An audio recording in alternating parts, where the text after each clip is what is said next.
Las ejecuciones de los guardias del campo de concentración de Bergen-Belsen, la llegada al abismo. El aire de abril del 1945 no olía a primavera, olía a carne quemada, a enfermedad y a muerte vieja. Olía a un horror tan profundo que rasgaba el tejido del alma. Los soldados británicos, curtidos en la guerra, entraron en Bergen-Belsen, y ese día el mundo cambió para ellos, para siempre. Vieron algo que la mente humana no estaba diseñada para procesar. No hubo batallas ese día, solo un silencio pesado, roto solo por el gemido débil de los moribundos y el sonido de las botas sobre la tierra, tratando de esquivar los cadáveres, montañas de cuerpos desnudos, entrelazados como una grotesca escultura de desesperación. 5, 10, 20.000 almas apiladas, 20.000 vidas reducidas a nada. El coronel británico, Glyn Hughes, caminó por el lodo de la verdad, y la verdad era inimaginable. Ellos habían visto el frente, las trincheras, la metralla, pero esto no era guerra. Esto era la aniquilación metódica del ser, llevada a cabo por hombres y mujeres que se acostaban y se levantaban bajo el mismo sol, y mientras los soldados intentaban alimentar a los esqueletos vivientes, la justicia ya había comenzado su lento, pero inevitable, avance. Entre los escombros y la miseria, encontraron a los guardianes, los autores de este infierno. No eran monstruos mitológicos, eran humanos, algunos jóvenes y arrogantes, otros burócratas grises, un médico, un cocinero, una joven hermosa. Personas que habían ejercido un poder absoluto y ahora, en el polvo, esperaban su turno.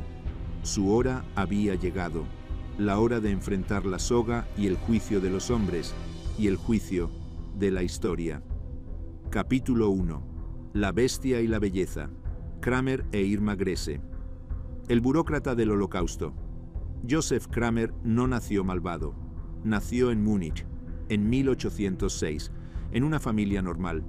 Un electricista, un hombre que se unió al Partido Nacional Socialista y a las SS por rutina, por ambición, por esa extraña obediencia que corroe el espíritu. Era un burócrata, un hombre de expedientes, de horarios y de eficiencia macabra. Pero en el universo de las SS, la eficiencia se traduce en matanza. Su hoja de vida es un mapa del infierno. Dachau, Sachsenhausen, Mauthausen.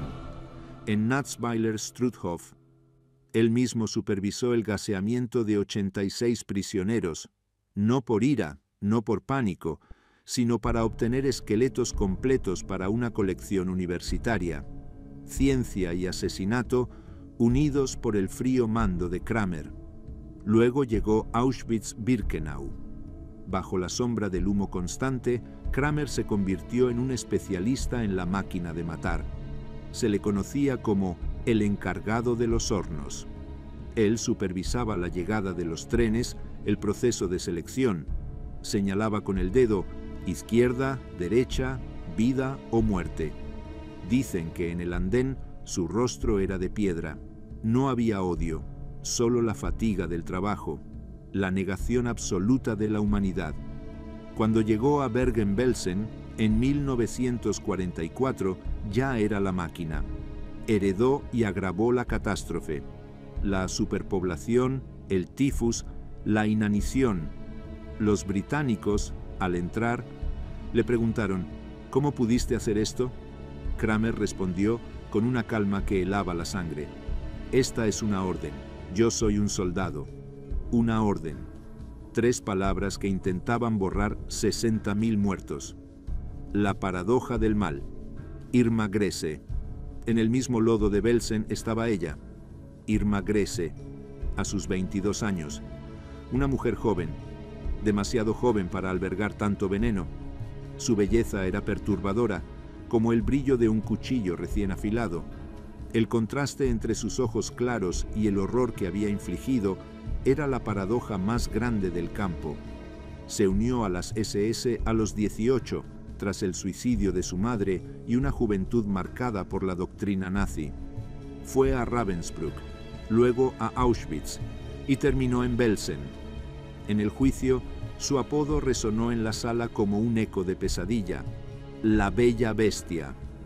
Sus crímenes no eran solo de negligencia, eran de sadismo activo, de elección. Iba vestida de forma impecable, con botas altas, portando un látigo y una pistola. Un testigo recordó el sonido rítmico de su látigo, un sonido cotidiano en el infierno. Disfrutaba eligiendo a mujeres, golpeándolas por deporte. Se dice que elegía personalmente a las prisioneras más atractivas para enviarlas a las cámaras de gas, motivada por una mezcla de celos y crueldad sin límites. Su historia es la prueba de que el mal no siempre se esconde tras un rostro monstruoso. A veces tiene rasgos de porcelana y una sonrisa que solo puede definirse como el vacío. Ella era el rostro de la maldad banal y narcisista. Y en la sala del tribunal, ella y Kramer se sentaron juntos, el burócrata y la sádica, esperando. Capítulo 2. El último amanecer. 13 de diciembre de 1945. Hamelin. La cuenta regresiva. La prisión de Hamelin, en Alemania, se convirtió en el escenario final de este drama. La fecha era el 13 de diciembre de 1945, 12 días antes de Navidad. El verdugo era un británico, Albert Pierrepoint, un hombre que ejercía su oficio con una profesionalidad fría y metódica. Pierrepoint no juzgaba, solo ejecutaba la sentencia del tribunal. Su llegada a Hamelin era el primer signo audible del fin. Esa noche, el aire dentro de la prisión era denso. Se respiraba el miedo. Los 11 condenados a muerte, Kramer, Klein, Hössler, Franzio, Pichen, Stoffel, Dörr, Grese, Folkenrath y Bormann, estaban en sus celdas, aislados, enfrentándose a sus últimas horas.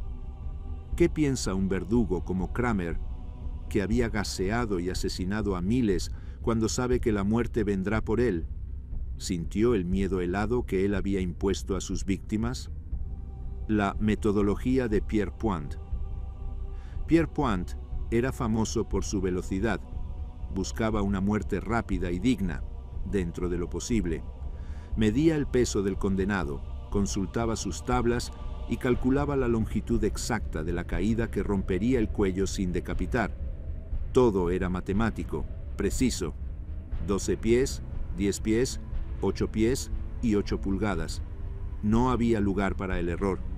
En la madrugada, a la hora señalada, el proceso comenzó. Con la precisión de un relojero, Pierrepoint y su asistente vestían de traje y corbata bajo una bata. La cámara de ejecución, con sus 2 grandes vigas de madera, esperaba. El ruido metálico de las celdas abriéndose resonó. El doctor Fritz Klein, el hombre que había justificado el asesinato masivo diciendo que los judíos eran el apéndice gangrenoso de la humanidad, fue uno de los primeros. Él, que había decidido la vida o muerte de miles, fue llevado a la soga. Dicen que no mostró remordimiento, pero el terror en sus ojos era inconfundible. Su descenso a la trampilla duró solo 7 segundos. Los últimos minutos de Irma Grese. El momento de las mujeres fue especialmente tenso. La justicia inglesa había dictaminado que debían ser ejecutadas primero Elisabeth Volkenrath, la superintendente, y luego Irma Grese. Grese, la Bella Bestia, fue la última de las 3 mujeres en ser llevada al cadalso. Mantuvo su porte hasta el último momento. No lloró, no suplicó. Cuando Pierrepoint le colocó la capucha sobre la cabeza, ella pronunció una sola palabra, desafiante, en alemán, casi un chasquido: schnell, rápido. Un último acto de control sobre su propia muerte. La palanca fue tirada, el sonido de la cuerda tensándose y el silencio. A las 10:38 de la mañana, Johanna Bormann, la mujer con los perros, fue ejecutada. Su caída fue medida para su baja estatura. Robespierre Point había cumplido la sentencia de los 11 vidas por el horror de miles, en un solo día de diciembre. El juicio había terminado, el telón había caído sobre los dioses de Belsen, pero el eco de esa jornada, el eco de la soga, resonaría en la conciencia de la humanidad por generaciones. Capítulo 3. La máquina y el juramento. Quebrantado el alma del médico.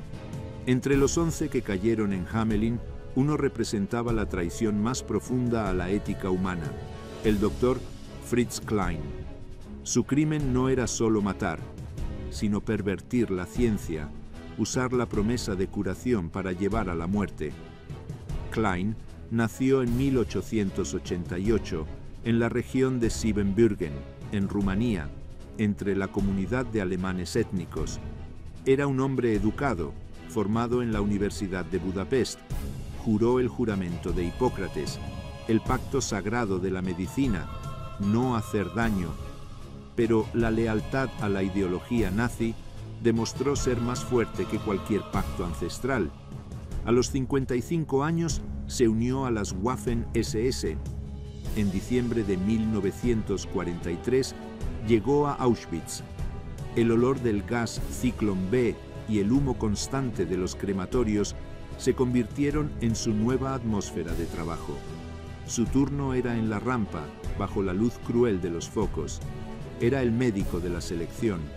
Un gesto rápido de su mano enguantada, una línea moviéndose a la izquierda, la otra a la derecha, los aptos para el trabajo, a la vida lenta, los débiles, los niños, los ancianos, a las cámaras de gas.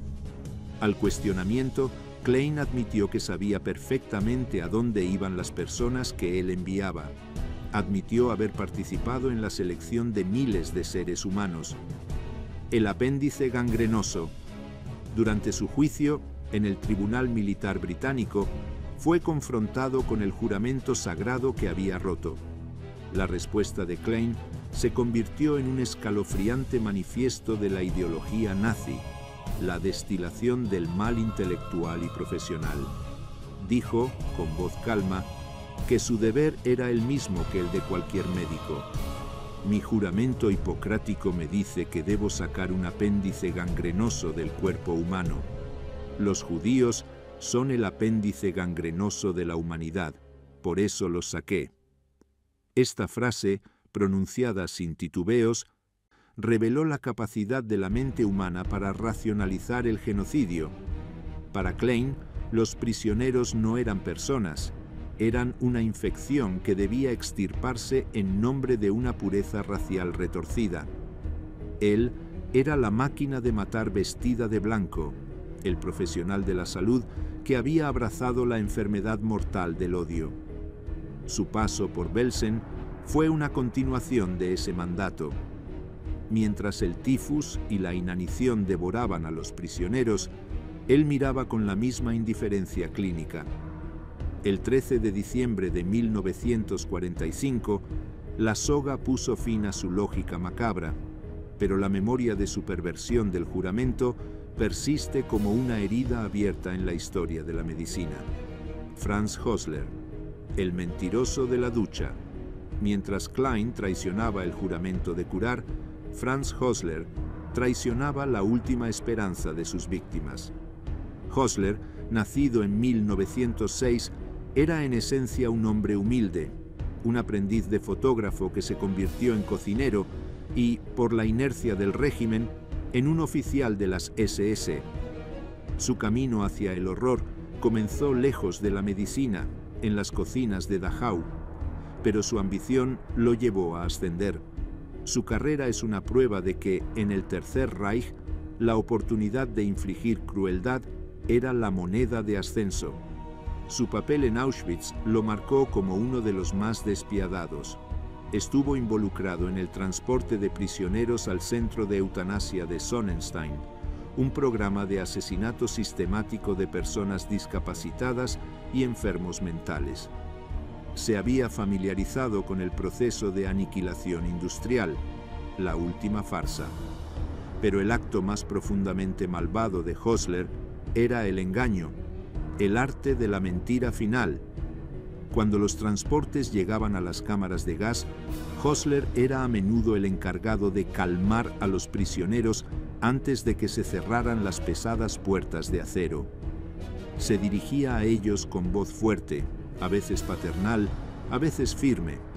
Entrarán a las duchas para desinfectarse. Tendrán que dejar su ropa doblada en orden para que puedan recuperarla. Después de la ducha, les daremos un café caliente y un plato de comida. Esta era la última farsa, la última máscara de la decencia antes de la muerte. Obligaba a las víctimas a creer, por 5 minutos más, que sus vidas continuaban, que la higiene era la preocupación, no el gas que pronto llenaría la sala. Este engaño no era solo práctico para mantener el orden, era una tortura psicológica añadida, una burla al espíritu humano. El comandante del desentierro Hosler también dirigió el infame Sonderkommando encargado de la Acción Pil 5, la macabra tarea de desenterrar, triturar y quemar los cuerpos de 107.000 víctimas en fosas comunes. Era el comandante del encubrimiento. El olor de esta labor, el hedor de la tierra removida y la carne en descomposición debió incrustarse en cada fibra de su ser, y fiel a la mecánica del exterminio, una vez que el trabajo estuvo casi terminado, ordenó matar a todos los miembros de ese Sonderkommando para silenciar a los testigos. Llegó a Belsen como comandante adjunto. Tras la liberación, intentó pasar desapercibido, escondiéndose entre los prisioneros que él había aterrorizado. Un gesto final de cobardía, pero fue identificado y arrestado. Franz Hosler, el cocinero que se convirtió en verdugo, y el doctor Fritz Klein, el sanador que se convirtió en asesino. Ambos fueron ejecutados juntos en la fría mañana de diciembre, en Hamelin, 2 profesionales de la aniquilación unidos por el mismo destino, atados por la soga de la justicia. Capítulo 4. La traición del sustento. Los hombres de la cocina. El hambre como eje. Si Bergen-Belsen era un infierno, el fuego que ardía más fuerte en las almas de los prisioneros era el hambre. El hambre no era solo una sensación, era una presencia constante, un dolor físico que definía cada hora, cada pensamiento. Era la estrategia más eficiente del exterminio lento. El día en Belsen se medía por la llegada del aguado caldo, la sopa rala de nabos podridos, la ilusión de sustento. Para miles de personas, la esperanza se había reducido a la posibilidad de encontrar una cáscara de patata, un trozo de pan mohoso, un nabo olvidado en el barro. El estómago vacío gritaba más fuerte que el miedo a los golpes, y si el hambre era el tormento, la cocina era el centro neurálgico, el lugar donde se gestaba la vida miserable o la muerte segura. En ese espacio, donde los vapores de la comida, aunque infame, prometían una caloría fugaz, operaban los guardianes que ejercían la crueldad más mezquina, la de negar la supervivencia. Karl Francio, el guardián de la olla. Karl Francio fue uno de ellos. Trabajó como guardia en la cocina de Auschwitz y luego fue transferido a la cocina número 3 de Bergen-Belsen. Su posición le otorgaba un poder inmenso, el control sobre el recurso más preciado. Francio no necesitaba un fusil en la cámara de gas. Su arma era la cuchara, la porción, la privación calculada. Pero su crueldad iba mucho más allá de las raciones. Era personal, activa y desmedida. Testigos recordaron el olor de la cocina. El contraste era desgarrador. Fuera, el hedor de la muerte. Dentro, un vapor fugaz de tubérculos y químicos. Y entre ese contraste, Francio patrullaba. No veía a los prisioneros como ladrones desesperados, sino como meros insectos que intentaban robar de su almacén personal. El testimonio más escalofriante se centró en un acto de asesinato por la miseria más absoluta. Una mujer, esquelética, se arrastró cerca del basurero de la cocina. Su objetivo, unas cáscaras de patata desechadas. Basura, ni siquiera comida. Francio la vio. En lugar de espantarla o golpearla, él levantó su arma. El sonido seco del disparo resonó, un sonido que marcó el fin de una vida solo por buscar un desecho de alimento. Era tan solo una mujer, recordó una superviviente. Busqué la mirada de Francio. No había furia, solo aburrimiento, como si hubiera disparado a una rata. Esa indiferencia ante el valor de la vida, ante la desesperación que impulsaba a buscar cáscaras, definió la depravación del guardia de la cocina. Su sadismo se alimentaba del poder sobre la necesidad básica. Golpeaba salvajemente a cualquiera que intentara robar, asegurando que el castigo por el hambre fuera la muerte. Ansgar Pichen, el auxiliar del asesino. Junto a Francio y bajo la sombra de Kramer trabajaba Ansgar Pichen. De origen danés-polaco, Pichen había sido un soldado herido, y el Reich lo había reasignado del frente de batalla al frente de la crueldad administrativa. Trabajó en la cocina número 1, otra arteria de la miseria del campo. La crueldad de Pichen no fue menos significativa. Era un reflejo de la maldad del sistema que convertía a cualquier hombre en un verdugo potencial. En un incidente particularmente revelador, 2 prisioneros, impulsados por la locura del hambre, intentaron robar unos nabos del almacén. El nabo, un tubérculo simple, fibroso, amargo, pero en Belsen era un tesoro. Joseph Kramer, la bestia de Belsen, acudió a la escena, y junto a él, Ansgar Pichen. Los 2 guardias, el comandante y su auxiliar, no dudaron. Levantaron sus armas y dispararon a los 2 hombres. Asesinato a sangre fría por un puñado de nabos. El crimen no fue el robo. El crimen fue la existencia misma de los prisioneros. El castigo fue una demostración de poder total. La vida humana valía menos que la raíz más humilde. La soga y el olvido. Francio y Pichen fueron juzgados. Los testimonios sobre el olor a sudor, el frío, el hambre y el sonido de los golpes resonaron en el tribunal de Lüneburg.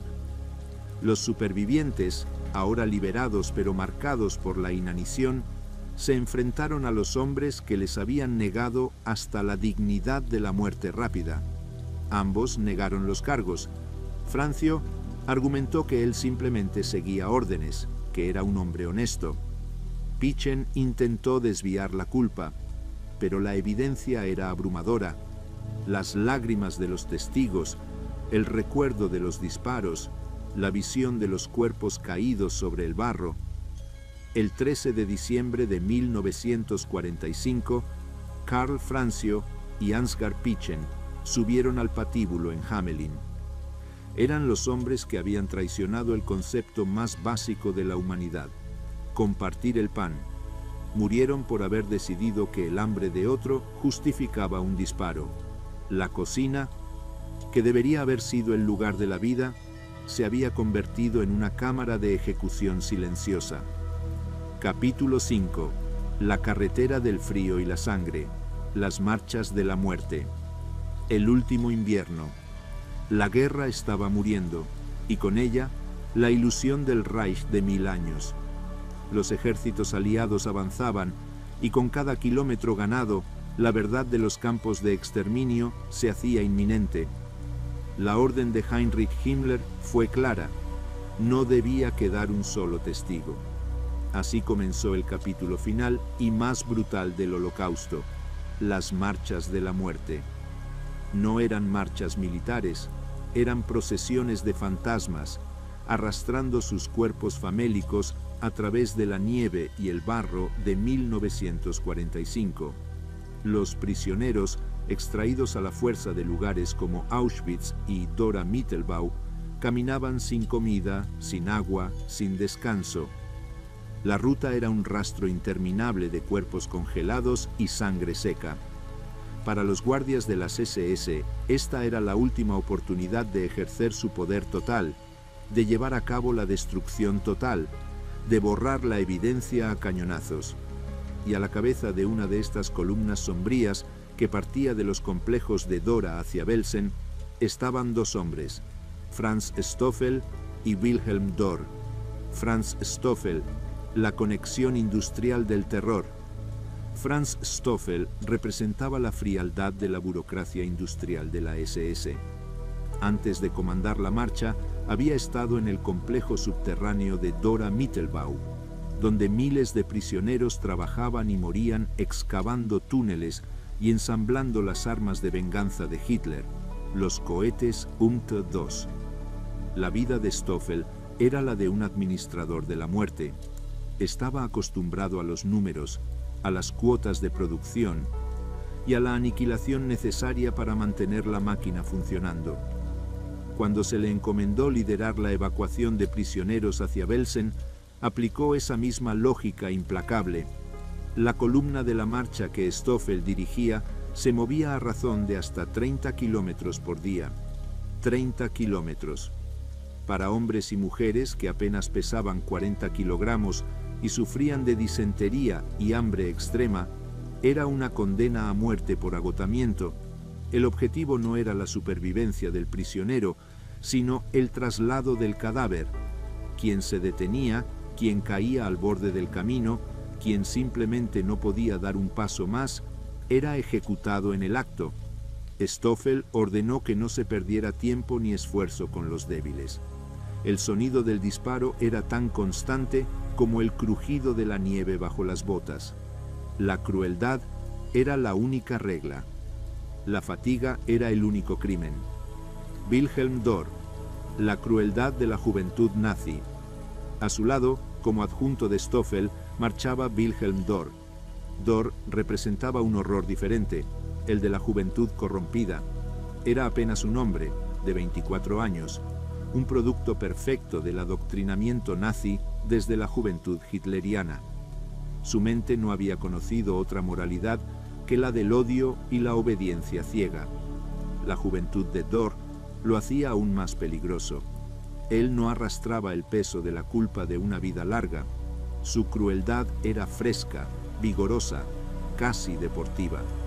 Tenía la fuerza física para infligir los golpes y la frialdad ideológica para justificar cada asesinato. Los testigos en el juicio hablaron de la facilidad con la que Dohr disparaba. No había duda, no había reflexión. Simplemente veía a un hombre o una mujer caer, quizás por el frío, o quizás por el recuerdo de un hijo.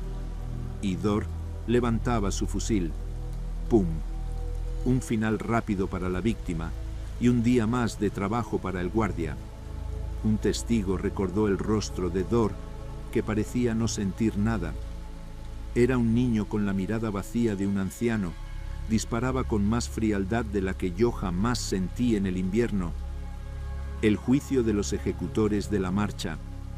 Ambos hombres fueron capturados y llevados al juicio de Belsen.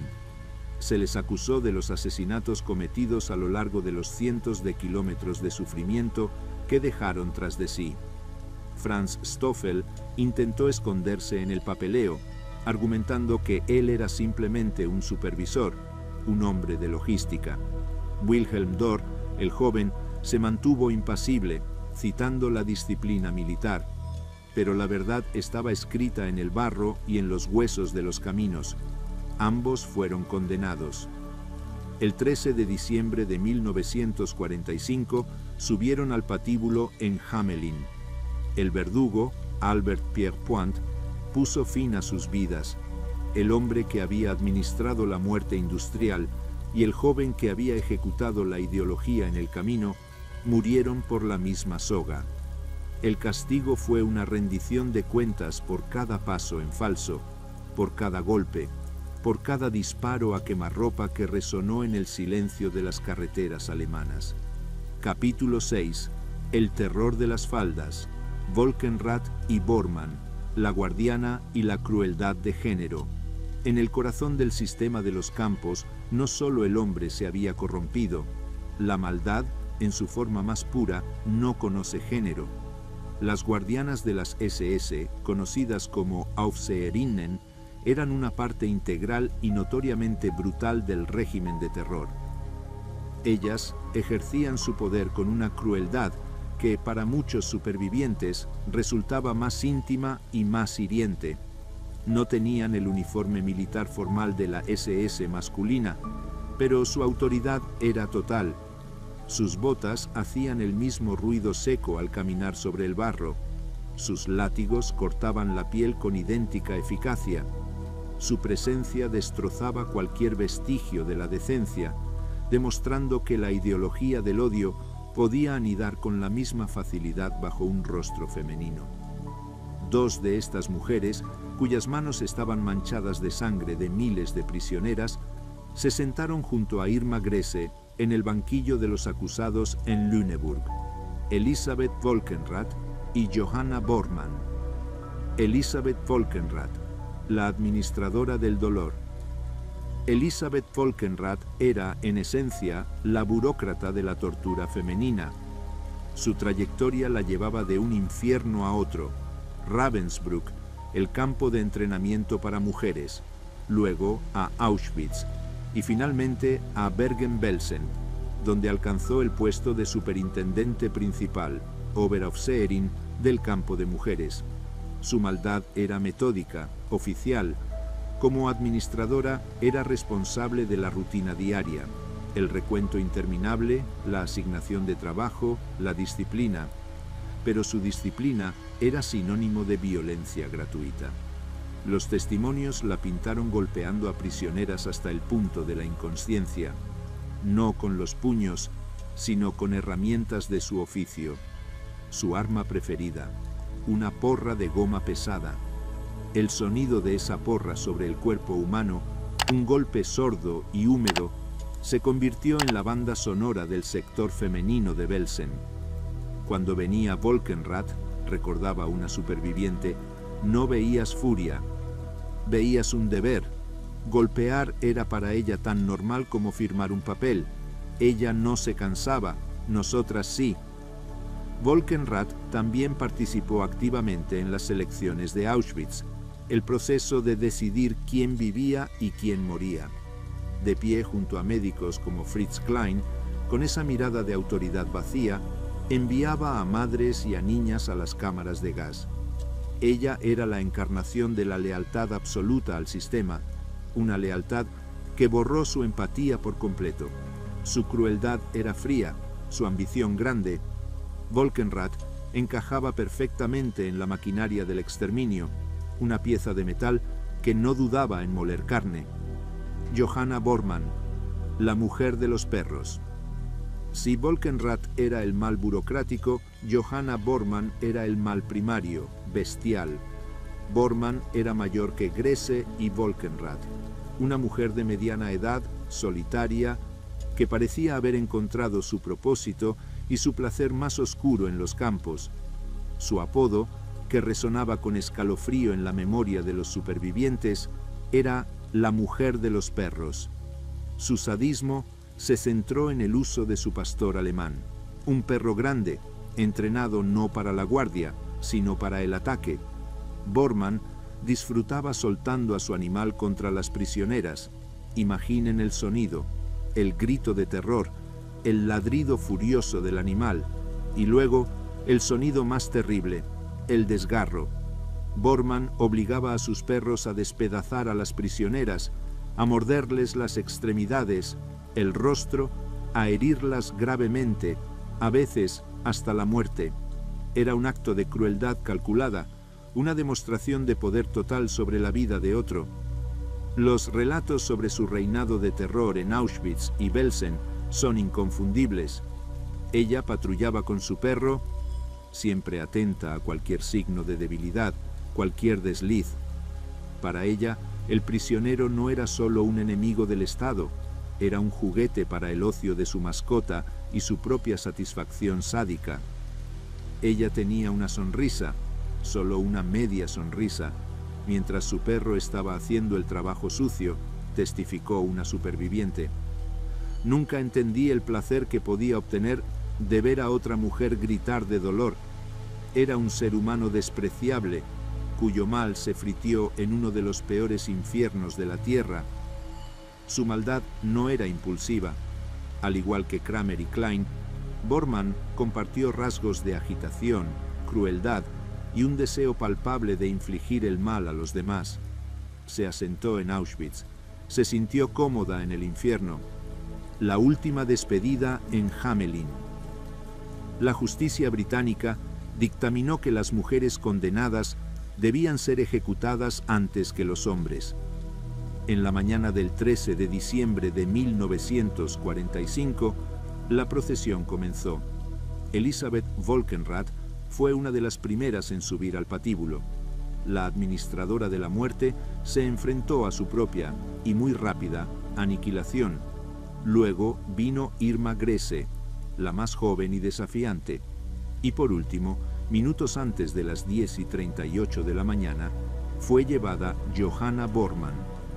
La pequeña mujer de mediana edad, la mujer de los perros, fue conducida escaleras arriba.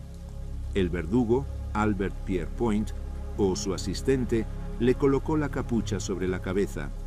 La arrastraron sobre la trampilla, una caída calculada de 8 pies y 8 pulgadas, medida para su baja estatura. La soga hizo su trabajo en segundos. La soga se había cerrado sobre los cuellos de aquellas que habían usado el látigo, la porra y hasta la boca de un animal como armas de destrucción. Ellas habían abusado de su poder en el límite más extremo.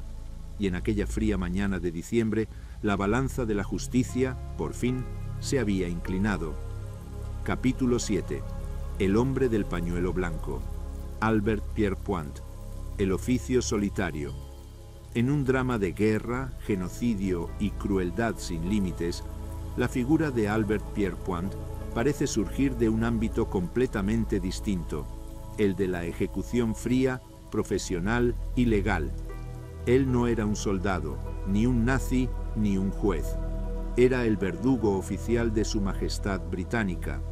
Pierrepoint venía de una larga línea familiar de verdugos. Su tío y su padre habían ejercido el mismo oficio. Para él, el patíbulo no era un símbolo de venganza, sino un lugar de trabajo, un lugar donde la eficiencia se medía en segundos. Se presentaba en su función con una dignidad sobria. Vestía de traje y corbata bajo una bata protectora, y su rostro, bajo la luz tenue de la prisión de Hamelin, era un estudio de la calma. El verdugo no se permitía el odio ni la compasión, solo la técnica. Su filosofía era la de la muerte rápida e indolora, una cortesía mecánica que negaba el espectáculo y el sufrimiento prolongado. La clave de su oficio era la tabla de caídas, un gráfico meticuloso que relacionaba el peso del condenado con la longitud exacta de la cuerda necesaria para asegurar la fractura de la columna vertebral cervical en el impacto. Si hay una cosa que he aprendido, es que la pena capital se supone que es un elemento disuasorio, no un medio de venganza, escribiría más tarde. En Hamelin, esta frialdad profesional se encontró de frente con la monstruosidad pura. El reto de los 11. La mañana del 13 de diciembre de 1945 fue la más demandante de su carrera. 11 personas debían ser ejecutadas, incluyendo a 3 mujeres. El proceso debía ser rápido, fluido y sin errores. La comunidad internacional y la prensa estaban atentas. Pierrepoint y su asistente se movieron con la precisión de un equipo quirúrgico. La soga, el nudo, la capucha blanca, el rápido traslado del condenado desde la celda hasta la trampilla. El tiempo total desde que entraba a la cámara hasta que caía era, según sus registros, de aproximadamente 7 a 10 segundos. El sonido de la polea y la cuerda, el golpe seco de la caída de la trampilla, eran los únicos ruidos audibles en la cámara de ejecución. 11 veces ese sonido resonó esa mañana. Él no estaba allí para juzgar la depravación de Kramer, ni la belleza sádica de Grese, ni la traición médica de Klein. Él estaba allí para asegurar que la sentencia del tribunal militar fuera cumplida. El último intercambio. Con Irma Grese, la joven de 22 años, tuvo su único intercambio verbal de la mañana. Después de que le asegurara los brazos y le colocara la capucha, ella pronunció esa única palabra: schnell, rápido. La exigencia de Grace, un último intento de control sobre su propio final, fue respondida con la profesionalidad de Pierrepoint. Él no respondió, simplemente tiró de la palanca. Su rápida acción silenció la boca que había gritado órdenes de muerte a Miles. Pierrepoint se mantuvo firme en su creencia de que todos los ejecutados debían ser tratados con el mismo respeto silencioso. El hombre que había asesinado a 86 prisioneros para esqueletos y la mujer que había enviado a otras mujeres a la cámara de gas por celos recibieron el mismo final técnico.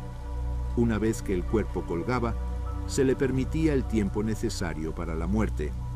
Luego se bajaba y se certificaba la defunción, y el proceso comenzaba de nuevo. Cuando terminó, antes de las 10:40 de la mañana, 11 criminales de guerra yacían en el suelo. El trabajo de Albert Pierrepoint no era personal, pero fue el final más personal que muchos de esos condenados habían infligido. Él fue el punto final de una historia de horror indescriptible, el hombre que cerró el ciclo de la justicia militar. Su vida se dedicó a quitar vidas legalmente, un oficio solitario que le permitió mirar de cerca el rostro del mal, y en Hamelin vio 11 de esos rostros por última vez. Capítulo 8. La verdad en Lüneburg. El juicio de Belsen. El telón se abre.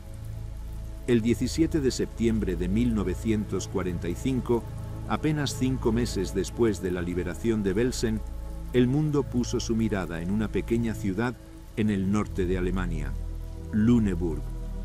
En un gimnasio convertido en tribunal militar británico, comenzó el juicio que sentaría un precedente crucial para la justicia de posguerra.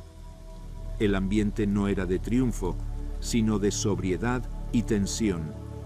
Los acusados, 45 exmiembros del personal de Belsen y Auschwitz, se sentaron en el banquillo, entre ellos los principales dioses del campo, Joseph Kramer, Fritz Klein y la notoria tríada de guardianas, Irma Grese, Elisabeth Volkenrath y Johanna Bormann. El objetivo de los británicos era claro: establecer la responsabilidad individual por crímenes de guerra, no juzgar la ideología nazi, sino los actos específicos de crueldad. Este fue el primer gran juicio mediático del Holocausto, y el mundo finalmente vería los rostros de aquellos que habían perpetrado la matanza. La batalla por la memoria. El corazón del juicio no fueron los documentos ni las pruebas forenses, sino las voces quebradas de los supervivientes. Estos hombres y mujeres, muchos aún recuperándose de la inanición y la enfermedad, subieron al estrado.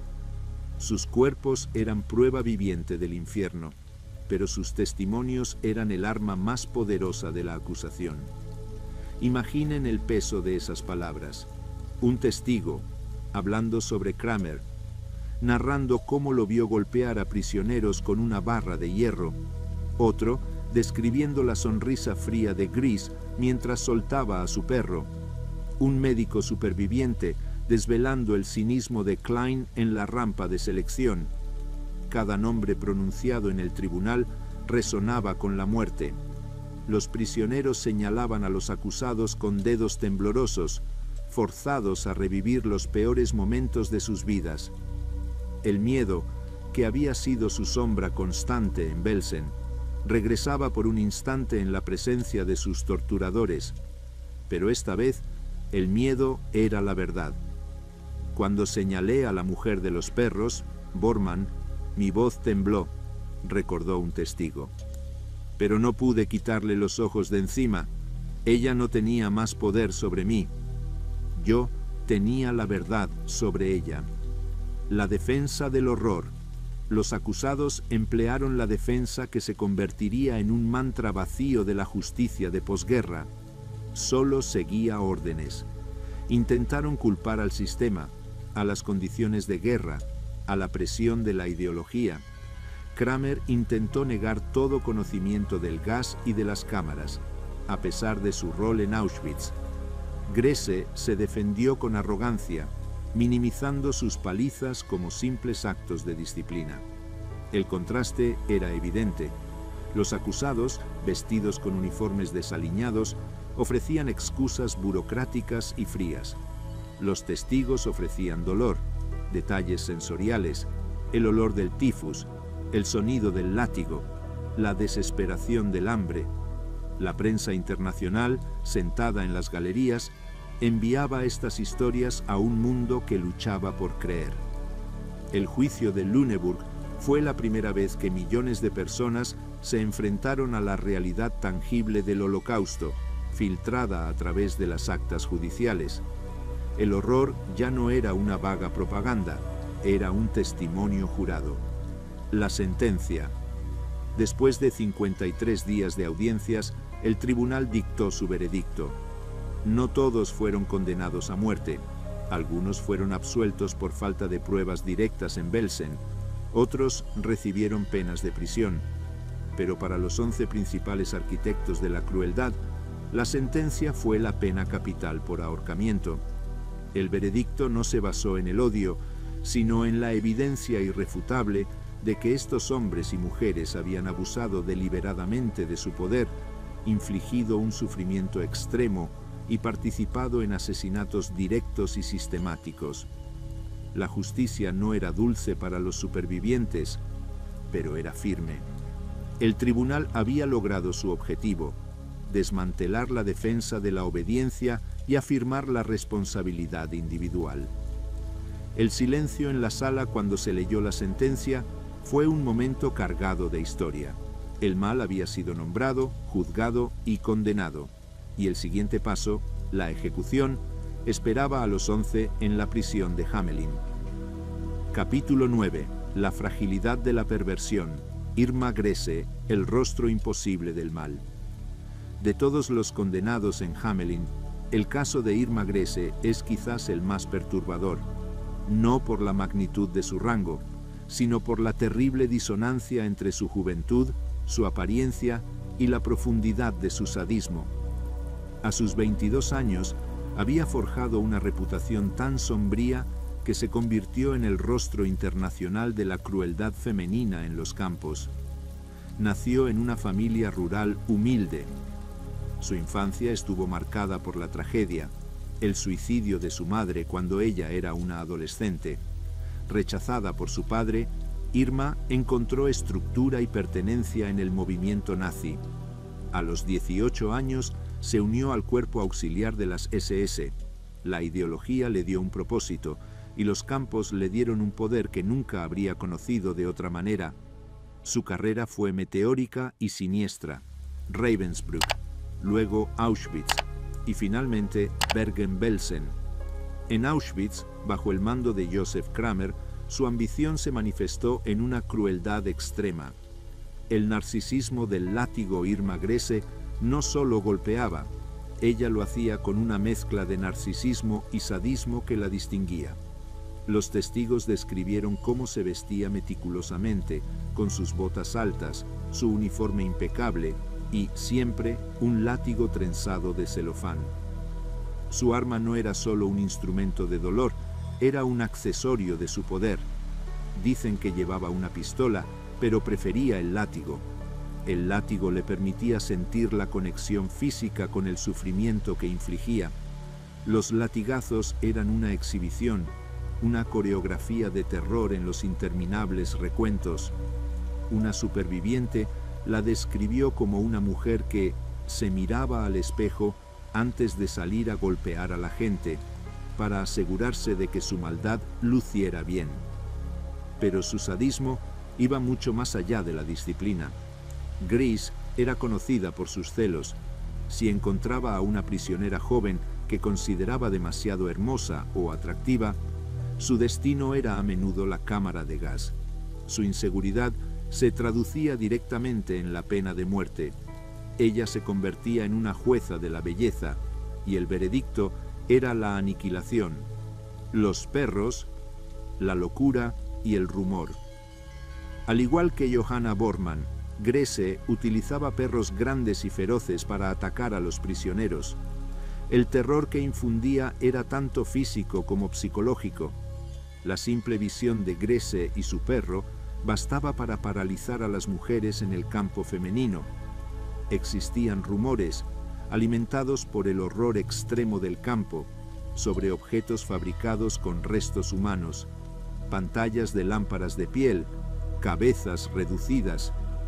Aunque las pruebas directas nunca la vincularon de manera concluyente a estos artefactos, su reputación era tal que la gente del tribunal creyó que era capaz de tales actos. Su imagen se fusionó con la leyenda oscura del mal. El final desafiante. Durante el juicio de Belsen en Lüneburg, Grese mantuvo una actitud arrogante. Se defendió con altanería, mostrando poco remordimiento. A diferencia de algunos de sus coacusados, intentó minimizar sus crímenes, atribuyéndolos a la disciplina necesaria en un ambiente tan caótico. Su juventud fue la única súplica que el mundo pudo ofrecerle, pero el tribunal juzgó sus actos, no su edad. Cuando el veredicto de culpabilidad fue leído, su expresión apenas cambió. En la mañana de su ejecución, el 13 de diciembre de 1945, ella caminó hacia el patíbulo con una compostura que muchos encontraron escalofriante. El grito final que le dio a Albert Pierrepoint, «Schnell», rápido, no fue una súplica, fue una orden.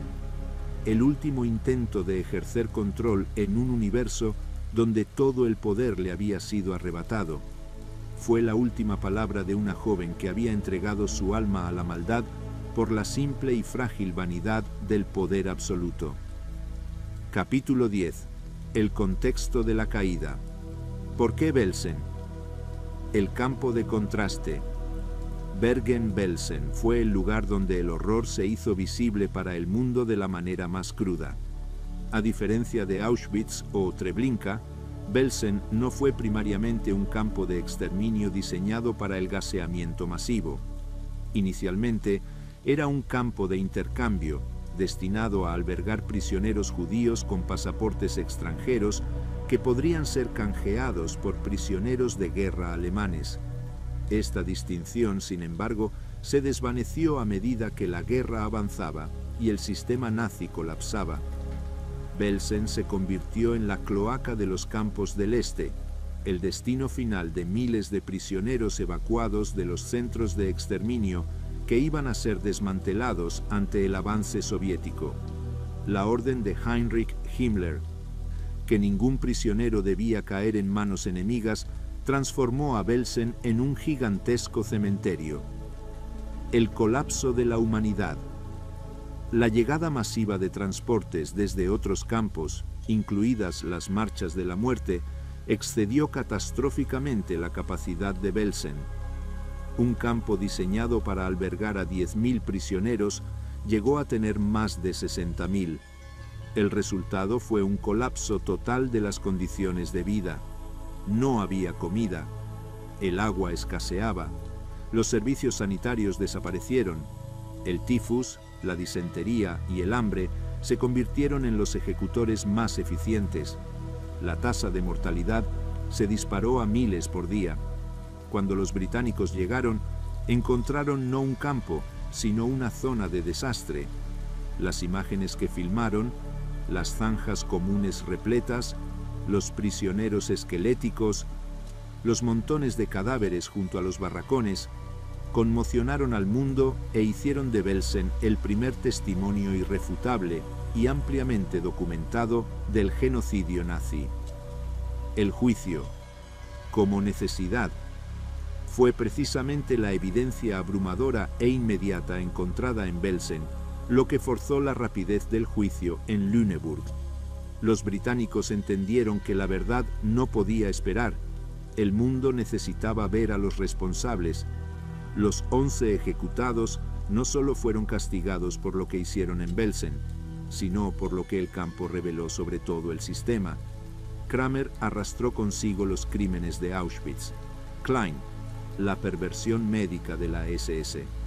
Gresse, el sadismo de la guardia. El juicio de Belsen no fue solo sobre un solo campo, fue el punto de partida para desmantelar la estructura moral del Tercer Reich. Fue el primer acto de justicia formal, una respuesta rápida a un horror que había desafiado toda comprensión humana. Los juicios de Nuremberg vendrían después, enfocándose en los líderes, pero el juicio de Lüneburg se centró en los ejecutores, en los que tenían las manos directamente manchadas de la sangre y el barro de Bergen-Belsen. Capítulo 11. La Escuela de la Muerte. El legado de Rudolf Höss, el arquitecto del mal. Para entender la crueldad metódica de Joseph Kramer, Fritz Klein y las guardianas que pasaron por Auschwitz, debemos mirar al hombre que diseñó el infierno industrial, el comandante Rudolf Höss. Él era el maestro y Kramer su alumno aplicado. Höss era la encarnación del mal burocrático, incluso más que Kramer. Era un excombatiente de la Primera Guerra Mundial que encontró su verdadera vocación en la ideología de las SS. Era un hombre preocupado por los detalles, por la logística, por la eficiencia. Él no veía a las víctimas, solo los números.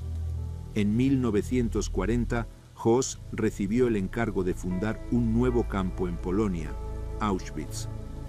El objetivo inicial era sombrío, pero el de Höss lo hizo incomprensiblemente peor: convertir el campo en el centro de la solución final. Su preocupación era una: cómo matar a más gente, más rápido y con menos costo psicológico para sus ejecutores. La búsqueda de la eficiencia. Höss era un hombre de familia. Vivía con su esposa y sus hijos en una villa idílica justo al lado del muro del campo. Sus hijos jugaban en el jardín, con el humo de los crematorios a veces flotando sobre el césped. Esta dualidad, la vida normal junto al genocidio total, es el sello de la depravación. Su obsesión por la eficiencia lo llevó a la mayor innovación técnica del Holocausto, el uso de Zyklon B. Antes de esto, las ejecuciones masivas eran caóticas y emocionalmente agotadoras, incluso para los asesinos. Con el Zyklon B, un pesticida convertido en arma, el asesinato se volvió limpio, rápido y escalable. Höss lo probó por primera vez en septiembre de 1941. El gas mató instantáneamente, escribió Höss en sus memorias. El método era indoloro. No tuve que preocuparme por el aspecto humano. El genocidio se había convertido en un proceso industrial, un turno de trabajo. Höss diseñó los crematorios y las cámaras de gas para procesar hasta 2000 personas a la vez. Él fue el ingeniero de la muerte masiva. Kramer, el alumno, Joseph Kramer, sirvió como adjunto de Höss en Auschwitz. Ahí aprendió las lecciones de la aniquilación sistemática. Aprendió que un oficial de las SS debe ser frío, que las selecciones son una tarea administrativa y que la crueldad debe ser aplicada para mantener el orden de la máquina de la muerte. Cuando Kramer llegó a Belsen, él no estaba implementando un caos. Estaba intentando, de manera fallida y brutal, imponer el orden de Auschwitz en condiciones de colapso total. Su brutalidad en Belsen era un reflejo directo del entrenamiento que recibió bajo la sombra de Höss. El legado de Höss en los guardias de Belsen es la prueba de que el mal no se crea en un vacío, sino que se enseña, se estandariza, se premia. Los que fueron ahorcados en Hamelin eran eslabones de una cadena que comenzaba con la fría, casi aburrida, decisión de un hombre en una villa junto a las cámaras de gas. El cierre de la cuenta. Irónicamente, la historia de Höss no terminó en Hamelin, sino cerca de su propia creación. Fue capturado por los británicos en 1946, Su testimonio en Nuremberg fue crucial para revelar el funcionamiento interno del exterminio. Höss fue juzgado y condenado a muerte por crímenes contra la humanidad. La justicia dictó que debía morir donde había orquestado el mayor crimen de la historia. Fue ahorcado en 1947 en una horca erigida junto al crematorio número 1 de Auschwitz. Su muerte, 2 años después de la de sus antiguos subordinados en Hamelin, cerró el círculo. Los ejecutores de Belsen fueron los primeros en pagar el precio de la barbarie. Höss pagó el precio de la ingeniería de esa misma barbarie. Ambos grupos estaban unidos por la misma soga, aunque en diferentes lugares. La justicia lenta, pero inexorable, había alcanzado a la máquina y a sus operarios. Capítulo 12. El eco del cadalso. Memoria y legado. La mañana siguiente. El sol salió sobre la prisión de Hamelin el 14 de diciembre de 1945. La nieve seguía cayendo, pero dentro de la prisión, el trabajo de la justicia había terminado. 11 criminales de guerra, 10 hombres y 3 mujeres, contando la ejecución de Grese y Volkenrath el día anterior, que formó parte de la misma ronda de sentencias, habían sido ejecutados en menos de 100 minutos. El silencio que siguió a la mañana de las ejecuciones fue un silencio pesado, un silencio de rendición de cuentas. Los cuerpos de los 11, incluido el de la bestia de Belsen, Joseph Kramer, y la bella bestia, Irma Grese, fueron cremados. Sus cenizas se dispersaron para que no quedara ningún lugar de peregrinación, ningún monumento para su odio. La intención era borrarlos de la faz de la tierra, dejarlos sin lugar en la memoria. El miedo de la culpa. El juicio de Belsen y las rápidas ejecuciones fueron un mensaje urgente al mundo. La responsabilidad individual existe. La defensa de solo seguía órdenes no podía absolver a un hombre o una mujer de los actos de asesinato y tortura. La ley internacional estaba evolucionando, afirmando que existen crímenes tan atroces que trascienden la autoridad del Estado. Pero la sombra de la culpa colectiva permaneció. ¿Cómo fue posible que la crueldad se extendiera tanto? Los prisioneros que sobrevivieron a Belsen tuvieron que cargar con recuerdos que la mayoría no podemos comprender. El olor, el hambre, el sonido de los disparos de Francio y Pichen, la visión del látigo de Grese. Esos recuerdos se convirtieron en la nueva prueba, la herencia más amarga de la guerra. Un superviviente dijo: «No creo que la soga haya pagado por el nabo robado, ni por las cáscaras de patata, pero al menos el mundo supo que alguien tuvo que responder». La memoria final. Hoy, el sitio de Bergen-Belsen es un campo de silencio, un vasto y solemne cementerio donde no quedan barracones, sino grandes montículos de tumbas sin nombre. Las flores crecen sobre las cenizas. Es un monumento a la fragilidad de la vida y la tenacidad de la memoria.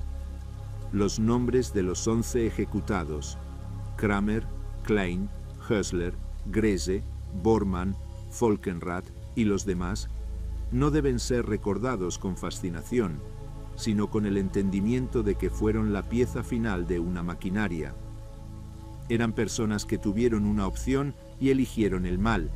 El verdugo, Albert Pierre Point, cumplió su trabajo y luego se retiró, llevando consigo el peso silencioso de haber ejecutado a la maldad. Su oficio fue la última manifestación de la ley. La historia de las ejecuciones de los guardias de Belsen es un recordatorio de que, incluso en el caos de la guerra y el horror del genocidio, la justicia siempre busca su camino, y a veces ese camino termina en la fría, precisa e inevitable caída del patíbulo. El aire se despeja, el silencio permanece, la memoria nos obliga a recordar y a mirar de cerca, siempre, el rostro humano de la maldad. Únete a la conversación y a la historia. Si has llegado hasta aquí, y te ha impactado esta historia de justicia y memoria, tu apoyo es vital para que podamos seguir compartiendo estos momentos cruciales de la historia. Te invitamos a comentar qué te ha parecido la historia de las ejecuciones de los guardias de Belsen. Tu perspectiva es importante. Darle like. Si valoras este trabajo de investigación y narración, dale me gusta a este video. Suscribirte. No te pierdas ningún capítulo. Haz clic en el botón de suscribirse. Activar la campanita. Asegúrate de activar la campanita de notificaciones para ser el primero en ver nuestro próximo documental. Seguir visitando el canal. Te esperamos con más historias que merecen ser contadas y recordadas.